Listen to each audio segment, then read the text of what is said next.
1 Raja-Raja 17 ayat 1. Lalu berkatalah Elia orang Tisbe dari Tisbe Gilead kepada Ahab, "Demi Tuhan yang hidup Bapa Israel yang kulayani, sesungguhnya tidak akan ada embun atau hujan pada tahun-tahun ini kecuali kalau kukatakan."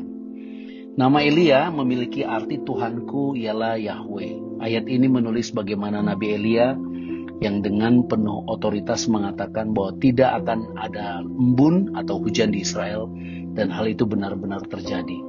Sesungguhnya Elia memberikan gambaran tentang Bapa yang berkuasa atas segala sesuatu, bahwa firman Bapa tidak akan kembali dengan sia-sia, dan firman Bapa adalah Yesus Kristus, yang adalah firman yang hidup. Itulah sebabnya Tuhan Yesus berkata dalam kitab Markus, "Langit dan bumi akan berlalu, tetapi perkataanku tidak akan berlalu." Artinya semua perkataan Tuhan Yesus Kristus pasti digenapi dan tidak mungkin batal atau gagal. Namun yang luar biasa dalam ayat ini adalah, karena walaupun Elia memiliki arti Tuhanku adalah Yahweh, namun ditulis bahwa Elia berasal dari Tisbe, dan Tisbe memiliki arti tawanan atau tahanan. Sehingga Elia bukan hanya gambaran tentang Tuhan yang berkuasa, tapi juga tentang kita manusia yang lemah, yang menerima kasih karunia Tuhan Yesus Kristus, dan bahkan menerima kuasanya karena iman. Karena tawanan adalah gambaran kelemahan, gambaran orang yang berada di bawah kekuasaan dosa dan maut. Itulah sebabnya kita sekarang bersyukur, karena pengorbanan Tuhan Yesus Kristus di kayu salib. Kita sekarang hidup di dalam anugerahnya, di dalam kasih karunia Kristus yang berlimpah-limpah. Kita sekarang hidup di dalam kuasa firman Tuhan Yesus Kristus yang penuh kasih karunia dan kebenaran. Karena kepada kita diberikan kuasa yang besar di dalam perkataan dan doa kita, karena firman Tuhan Yesus Kristus yang berkuasa, dan karena iman kita kepada Tuhan Yesus Kristus. Itulah sebabnya kepada kita melalui pengorbanan Tuhan Yesus Kristus di kayu salib, dijanjikan janji yang lebih besar dari apa yang telah diterima Nabi Elia. Tuhan Yesus mengatakan, "Barang siapa makan dagingku dan minum darahku, ia tinggal di dalam aku dan aku tinggal di dalam dia."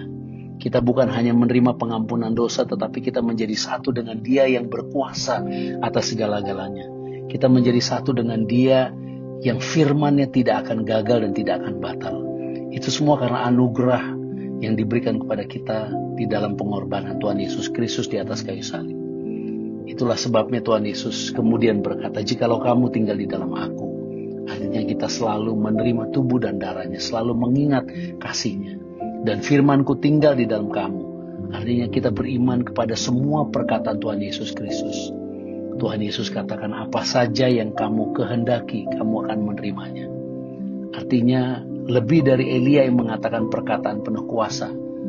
Sebelum kita berkata, Bapa berkenan memberikan kepada kita apa yang kita kehendaki di dalam kebenarannya. Bersyukurlah, biarlah semua perkataan Tuhan Yesus Kristus melimpah-limpah di dalam kita. Perkataan Yesus adalah perkataan yang mengampuni. Perkataannya tidak mendakwa kita. Perkataannya menyembuhkan kita. Perkataannya memulihkan kita. Perkataannya mengajar dan menuntun kita. Bahkan perkataannya memberikan hidup kepada kita. Biarlah kita selalu peka untuk membedakan mana yang berasal dari perkataan Kristus. Karena di dalam perkataan Kristus kita diberkati. Tuhan Yesus Kristus memberkati kita semua. Shalom.